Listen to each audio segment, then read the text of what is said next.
Hello, good morning, friends. Welcome to Achievers classes.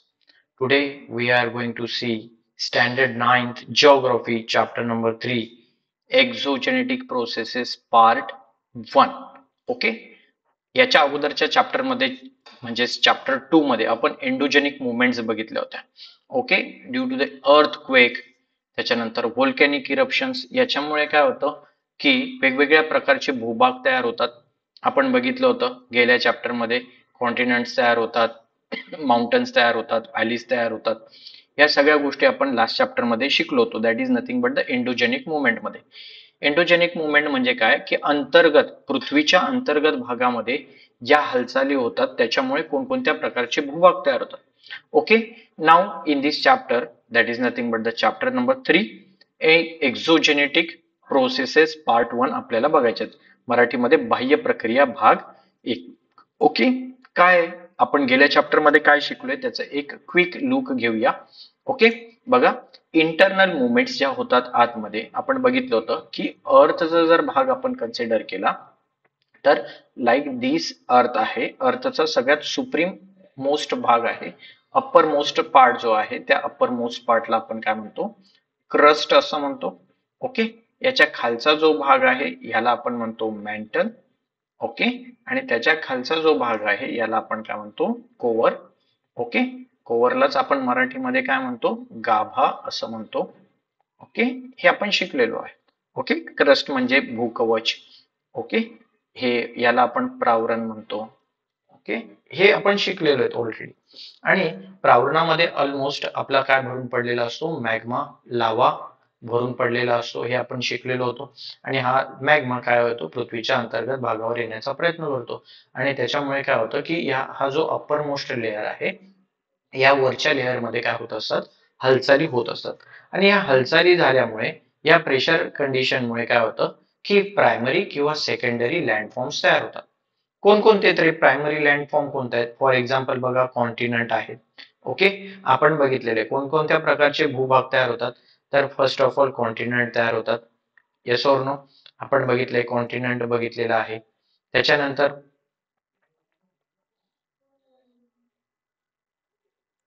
Continent तयार होतात, त्यानंतर माउंटन्स तयार होतात. ओके, बघा, कॉन्टिनेंट हे भूखंड तयार झालेले आहेत. कोणकोणते भूखंड आहेत रे, सगळ्यात पहिले तर तुम्ही हा बघाल तर हा तुमचा नॉर्थ अमेरिका. हा कॉन्टिनेंट कोणता आहे, साऊथ अमेरिका. हा इकडे हा कोणता आहे, आफ्रिका. ओके, आफ्रिका कॉन्टिनेंट म्हणजे भूखंड तयार झालेला आहे. त्याच्यानंतर हा इथे हा वरचा आहे, हा युरोप. Okay, Europe. आणि आफ्टर दॅट आशिया, हा तुमचा एशिया खंड. आणि ऑस्ट्रेलिया, अंटार्क्टिका. ओके, अंटार्क्टिका यासारखे खंड काय होत असतात, तयार होत असतात, तयार झालेत. हे आपण गेल्या चॅप्टर मध्ये बघितलेले. त्याच्यानंतर काय तयार होतात रे, माउंटन्स तयार होतात. बघा, या प्रकारचे माउंटन्स अंतर्गत हालचालींमुळे होतात. त्यानंतर प्लॅटूज तयार होतात, अशा प्रकारचे प्लॅटूज तयार होतात. त्यानंतर प्लेन्स तयार होतात. बरोबर, हे अशा प्रकारचे प्लेन्स तयार होतात. हे सगळं कशामुळे होतं, या प्रकारचे भूभाग कशामुळे तयार होत असतात, तर हे भूभाग तयार होतात की इंटरनल मुवमेंट्समुळे, अंतर्गत हालचालींमुळे अशा प्रकारचे घटक तयार होत असतात. ओके, आता वेगवेगळ्या प्रकारच्या प्रोसेसेस आपल्या अर्थवर होत असतात. ओके, म्हणजे फॉर एक्झाम्पल काय, सनलाइट आहे, सूर्यप्रकाश आहे. ओके, वॉटर आहे, या प्रकारच्या प्रोसेसेसमुळे काय होतं, किंवा वेगवेगळ्या प्रकारच्या प्रोसेस, कोणकोणत्या प्रकारच्या प्रोसेस म्हणता येईल. फर्स्ट ऑफ ऑल, आताच एक जर बघितली तर आपण केमिकल डिफॉर्मेशन वगैरे यासारख्या प्रोसेसेसमुळे काय होत असतं की जे तुमचे प्रायमरी आणि सेकंडरी लँडफॉर्म्स तयार झालेत. आता कोणते तयार झालेत रे, कॉन्टिनेंट तयार झालंय, माउंटन्स पर्वत तयार झाले, प्लॅटू तयार झालेत, प्लेन्स तयार झालेत, पठार तयार झालेत. यांचं डिजनरेशन होतं. ओके, यांचं काय होतं, डिजनरेशन होतं आणि आपल्याला टर्शरी लँडफॉर्म्स मिळतात. ओके, काय मिळतात, टर्शरी लँडफॉर्म्स मिळतात. आता तेच आपल्याला या चॅप्टर मध्ये बघायचे की कोणकोणत्या प्रकारचे लँडफॉर्म्स आपल्याला मिळणार आहेत. ओके, सो या चॅप्टर मध्ये आपण काय स्टडी करणार आहोत की एक्झोजेनेटिक एक्सटर्नल प्रोसेसेस अँड द लँडफॉर्म्स. याच्यामुळे एक्झोजेनेटिक प्रोसेसेसमुळे कोणत्या प्रकारचे लँडफॉर्म्स तयार होतात हे आपल्याला या चॅप्टर मध्ये बघायचं आहे. बघा, हे तुम्हाला सगळे कॉन्टिनेंट्स इथे दाखवलेत. नॉर्थ अमेरिका आहे, युरोप आहे, Asia, south America, Africa, Australia, Antarctica यासारखे भूभाग इथे तयार होतात इंटरनल मुवमेंट्स मध्ये. एक्झोजेनेटिक प्रोसेस कोणकोणत्या आहेत रे exogenetic process? So first of all आहे विदरिंग. ओके, विदरिंगला मराठीमध्ये काय म्हणतात? विदारण असं म्हणतात. ओके, मी मराठीत सुद्धा तुम्हाला हे सांगणार आहे. त्याच्यानंतर मास movements.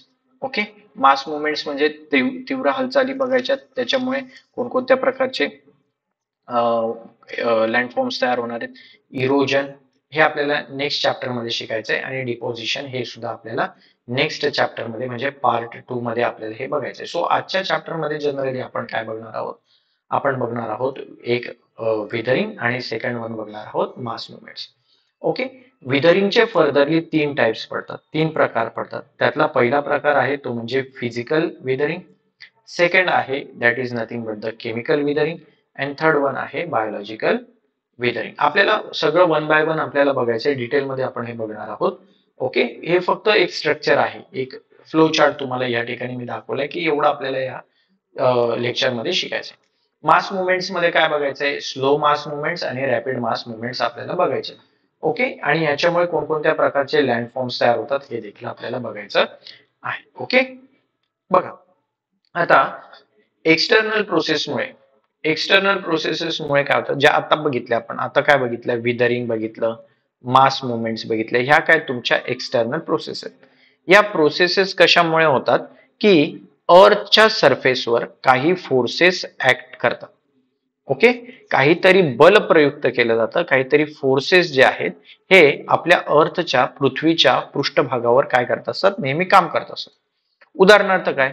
First of all solar energy आहे की नाही रे? बघा, सूर्यप्रकाश नेहमी पडत असतो आपल्या पृथ्वीवर, आणि ह्या सूर्यप्रकाशामुळे काय होत असतं? वेगवेगळ्या प्रकारच्या विदारणाच्या किंवा वेदरिंगच्या घटना घडत असतात. ओके, आता हे वेदरिंग काय आहे हे आपल्याला डिटेलमध्ये शिकायचंय. ओके, सो आता फक्त तुम्ही लक्ष द्या की कोणकोणत्या फोर्सेस आहेत, कोणते घटक आहेत ज्याच्यामुळे काय होतं? वेगवेगळ्या प्रकारचे लँडफॉर्म्स तयार होतात. तर पहिला आहे सोलर एनर्जी. दुसरं काय आहे? Gravitational force. कोणाचा? इटसेल्फ. ग्रॅव्हिटेशनल फोर्स कोणाचा असतो रे? अर्थचा ग्रॅव्हिटेशनल फोर्स. ओके, अर्थच्या ग्रॅव्हिटेशनल फोर्समुळे काय होणार आहे? तर तुमचे जे स्टोन्स आहेत, दगड आहेत, यांच्यावर काय क्रिएट होणार आहे? प्रेशर क्रिएट होणार आहे. ओके, त्यानंतरचे कोणते घटक आहेत? That is nothing but the kinetic energy. Okay, बघा कायनेटिक एनर्जी कोणामध्ये असते रे कायनेटिक एनर्जी? तर फर्स्ट ऑफ ऑल रेन. बघा, पावसामध्ये किती कायनेटिक एनर्जी असते? गतीज ऊर्जा असते. कायनेटिक एनर्जी म्हणजे काय? गतीज ऊर्जा. यांच्यामुळे सुद्धा काय होतं की उदाहरणार्थ बघा की ही जमीन आहे आणि इथे खूप मुसळधार असा पाऊस पडला, हेवी रेन पडला. काय होईल? या ठिकाणची जी माती आहे ही माती वाहून जाईल का रे? तर त्याला म्हणतात ट्रान्सफॉर्मेशन. त्याला काय म्हणतात? ट्रान्सफॉर्मेशन किंवा ट्रान्सपोर्टेशन असं देखील म्हणतात. ओके, ट्रान्सपोर्टेशन, स्थलांतरण. काय होतं रे? इथली जी सॉइल आहे, इथली जी माती आहे, याचं काय होतं? स्थलांतर होतं, एका ठिकाणाहून दुसऱ्या ठिकाणी ती जाते. आणि जर हिथून ट्रान्सपोर्टेशन होत असेल तर ही माती वाहून जाऊन कुठेतरी ती डिपॉझिट होणार आहे. ओके, कुठेतरी डिपॉझिट होईल की नाही? कुठेतरी साठेल की नाही? ओके, सो डिपॉझिशन सुद्धा होणार आहे. कळतंय तुम्हाला? सो रेन मध्ये गतीज ऊर्जा आहे. त्यानंतर विंड, वारा. बघा, खूप सारा वारा वाहतो आणि त्या वाऱ्यामुळे सुद्धा काय होते? मातीचे कण एका ठिकाणाहून दुसऱ्या ठिकाणी जातात. बरोबर. आता ह्या पृष्ठभागावर बघा दगड आहे. या दगडावर अगोदर कुठेतरी माती असली पाहिजे होती. बरोबर, माती असेल, पण या सोसायटीच्या वारामुळे, हेवी विंडमुळे काय झालं? इथला वारा वाहून गेलाय आणि त्याच्यामुळे काय होतं? दगड उघडी पडतात. जे स्टोन्स असतात ही उघडी पडतात, आणि एकदा का स्टोन्स उघडी पडली की ती कोणाच्या कॉन्टॅक्ट मध्ये येतात रे? तर ती कोणाच्या कॉन्टॅक्ट मध्ये येतात? सोलर एनर्जीच्या कॉन्टॅक्ट मध्ये येतात, रेनच्या कॉन्टॅक्ट मध्ये येतात, विंडच्या कॉन्टॅक्ट मध्ये येतात, आणि त्याच्यामुळे जो स्टोन असतो या स्टोनला काय पडतात? क्रॅक्स पडतात. ओके, का पडतात, कसे पडतात, हे सगळं आपल्याला या चॅप्टर मध्ये शिकायचं आहे. ओके, सो एक्सटर्नल प्रोसेसेस बद्दल आता आपण शिकूया. कोणकोणत्या प्रकारच्या एक्सटर्नल प्रोसेसेस या चॅप्टर मध्ये आपल्याला शिकायचे? तर फर्स्ट आहे विदरिंग. बघा, विदरिंग म्हणजे विदारण. याच्यामुळे काय होतं? बघा, हा पूर्ण अखंड एक दगड असला पाहिजे होता असा, परंतु ड्यू टू द विंड, वाऱ्यामुळे बघा जोराचा वारा आल्यामुळे काय झाले की इकडचा जो एवढा पार्ट आहे, या दगडाचा हा जो पार्ट आहे हा सगळा काय झालाय रे, झिजून गेलाय. बरोबर. ओके, ह्याला म्हणतात वेदरिंग. ह्याला काय म्हणतात, वेदरिंग. ओके, कळलं तुम्हाला? सो ही एक एक्सटर्नल प्रोसेस आहे, बाह्य प्रोसेस आहे. इरोजन, इरोजन ही एक केमिकल प्रोसेस आहे. काय आहे ते आपल्याला शिकायचं आहे या चॅप्टर मध्ये. ओके, इरोजनमुळे माती वाहून जाते. ओके, बघायचं आहे आपल्याला, केमिकल प्रोसेस आहे. इरोजनमुळे काय होतं जनरली, त्याच्यामध्ये जे आयरन असतं, लोखंड असतं, हे वॉटर बरोबर आणि ऑक्सिजन बरोबर कॉन्टॅक्ट होतं, ऑक्सिडेशन प्रोसेस होते. ट्रान्सपोर्टेशन ऑलरेडी मी सांगितलं तुम्हाला की बघा जोरदार पाऊस वाहिल्यामुळे या ठिकाणची माती सगळी वाहून गेलेली आहे. Yes or no? So transportation होतं. आफ्टर दॅट आपल्याला बघायचं डिपोजिशन. एखाद्या ठिकाणची माती जर इकडून काढली आपण तर ती कुठेतरी डिपॉझिट होणार आहे. Yes or no? So deposition. ह्या सगळ्या काय आहेत, एक्सटर्नल प्रोसेसेस आहेत. आणि ह्या एक्सटर्नल प्रोसेसेसमुळे काय होतं, due to this external processes जे प्रायमरी आणि सेकंडरी लँडफॉर्म्स आहेत. कोणते प्रायमरी आणि सेकंडरी लँडफॉर्म्स आपण बघितले होते, माउंटन्स तयार होतात. ओके, आणि त्या दोन माउंटन्स मध्ये मग ही व्हॅली तयार होते. आपण गेल्या चॅप्टर मध्ये बघितलं होतं, V shape valley, you shape valley तयार होतात, माउंटन्स तयार होतात. हे आपण गेल्या चॅप्टर मध्ये बघितलं होतं, पण ते कशामुळे झालं होतं, इंटरनल प्रोसेसेसमुळे झालं होतं. बरोबर, इंटरनल मुवमेंट्समुळे झालं होतं. आपण बघितलं होतं sudden movement, slow movements. Sudden movement कुठे होतं, अर्थक्वेक. ओके, सो ह्या प्रायमरी काय होतं, ड्यू टू द एक्सटर्नल प्रोसेसेसमुळे काय होतं, कोणकोणते एक्सटर्नल प्रोसेस आहेत, विदरिंग, इरोजन, ट्रान्सपोर्टेशन, डिपोजिशन. याच्यामुळे काय होतं की हे जे तुमचे प्रायमरी आणि सेकंडरी लँडफॉर्म्स आहेत याच्यापासून काय तयार होतात, टर्शरी लँडफॉर्म्स तयार होतात. ओके, सो कोणकोणते तरी टर्शरी लँडफॉर्म्स, व्हॅली. बघा या अशा प्रकारच्या व्हॅलीज. आता मला सांगा, कदाचित हा पूर्ण एक डोंगर असला पाहिजे, परंतु इथे कंटिन्युअसली नदी वाहत गेल्यामुळे काय झाले की हा खोलगट भाग तयार झाला. बघा असं व्हॅली तयार झाली. Yes or no? बरोबर आहे की नाही फ्रेंड्स? सो अशा प्रकारच्या व्हॅलीज क्रिएट होतात. त्याच्यानंतर सेकंड आहे, सँड ड्यून्स तयार होतात. आता इथे बघा वाळवंटामध्ये जनरली काय होतं, सोसाट्याचा वारा वाहतो. इथे कोणत्याही प्रकारचे प्लांट्स नाही आहेत, मोठमोठी झाडं नाही आहेत, ज्याच्यामुळे वाऱ्याला अपोजिशन होईल, वाऱ्याला विरोध होईल. वारा जोरात वाहतो, विंड जोरात वाहते, आणि त्याच्यामुळे काय होतं की इथले वाळूचे कण काय होतात, उडून जातात आणि दुसऱ्या ठिकाणी डिपॉझिट होतात. आणि डिपॉझिट झाल्यावर अशा प्रकारचे काय तयार होतात, डून्स तयार होतात. सो हे देखील कशामुळे होतं, एक्सटर्नल प्रोसेसमुळे होतं. डेल्टाज तयार होतात. डेल्टा ही नदी वाहत येते, वाहत असताना ती तिच्या ह्याच्यामध्ये असलेले दगड गोटे, ओके, स्टोन्स, सॉइल वाहत आणते, आणि काय करेल रे ती, आता डिपॉझिट करेल, या ठिकाणी डिपॉझिट होतील. आणि त्याच्यामुळे काय होईल, नदीचा जो एंड पार्ट आहे इथे काय होतं की बऱ्याचशा फ्लोज तयार होतात, वेगवेगळे फ्लोज तयार होतात, आणि त्याला काय म्हणतो आपण, डेल्टा. मराठीमध्ये त्याला त्रिभुज प्रदेश म्हणतो आपण. काय म्हणतो, त्रिभुज प्रदेश. त्रिभुज प्रदेशाची निर्मिती होते. त्यानंतर यू शेप्ड व्हॅली. बघा ही या ठिकाणी यू शेप्ड व्हॅली तयार होते. सो ह्या प्रकारचे काय तयार होतात, टर्शरी लँडफॉर्म्स तयार होतात. काय तयार होतात, टर्शरी लँडफॉर्म्स तयार होतात. हे कशामुळे तयार होतात टर्शरी लँडफॉर्म, तर एक्सटर्नल प्रोसेसेसमुळे. कोणत्या एक्सटर्नल प्रोसेस आहेत, विदरिंग आहे, इरोजन आहे, ट्रान्सपोर्टेशन आहे, डिपोजिशन आहे, यांच्यामुळे काय होतं, टर्शरी लँडफॉर्म्स तयार होतात. ओके, आय होप फ्रेंड्स तुम्हाला हे व्यवस्थित कळलं असेल. टर्शरी लँडफॉर्म्स कोणकोणते आहेत, valley, sand dunes, deltas and U shape valley. तुम्हाला परीक्षेमध्ये हे विचारलं जाईल. ओके, चला पुढे जाऊया. आता इथे काही चित्र तुम्हाला दिलेले आहेत, काही फिगर्स दिलेले आहेत. ओके, सो काय दिसतंय रे इथे, इथे बघा तुम्हाला खूप सारे स्टोन्स दिसतात, आणि त्याचे वरच्या अशा लेयर्स सेपरेट झालेल्या दिसत आहेत का. सो असं का झालं असेल, कदाचित विचार करा. इथे बघा तुम्हाला असे ब्लॉक्स तयार झालेले दिसत आहेत का, असं का झालं असावं. इकडे बघा, इकडे सुद्धा हा एक मोठा स्टोन होता, तुम्हाला दिसतोय मोठा दगड, त्याच्यामधनं हा तुकडा बाहेर पडलाय. ओके, दिसतोय हा तुम्हाला सेपरेट झालाय, हा सेपरेट झालाय, हे सेपरेट झालेलं दिसतंय. म्हणजे ऍक्च्युअल स्टोन काय होतंय, ब्रेक होतोय. ऍक्च्युअल स्टोन काय होतंय, ब्रेक होतोय. ब्रेकिंगची प्रोसेस इथे चालू आहे. ओके, इथे स्टोन ब्लॅक कलरचा आहे. आफ्टर दॅट याचा कलर चेंज झालाय, it is red in colour किंवा ब्राउनिश इन कलर. बरोबर दिसतंय का तुम्हाला? काहीतरी चेंजेस होत आहेत, काय होत आहेत, चेंजेस होत आहेत. बघा इथे किती सुंदर मूर्ती असेल, कदाचित तिच्यावर असे डॉट डॉट्स तयार झालेले दिसत आहेत का तुम्हाला? बघा, हे हे डॉट्स तयार झालेत, हे बघा. ओके, होल्स तयार झालेले आहेत, म्हणजे डिसइंटिग्रेशन झालेले. काय झालेले? डिसइंटिग्रेशन झालेले. तसंच हा देखील एक दगड आहे, या दगडावर बघा असे जाळीदार ब्लॉक्स, होल्स तयार झालेले दिसत आहेत. इथे हा ॲनिमल आहे. ओके, म्हणजे अँट आहे. ॲनिमल म्हणजे काय? अँट आहे, मुंगी आहे. आणि मुंगी काय करते रे? बीळ तयार करते.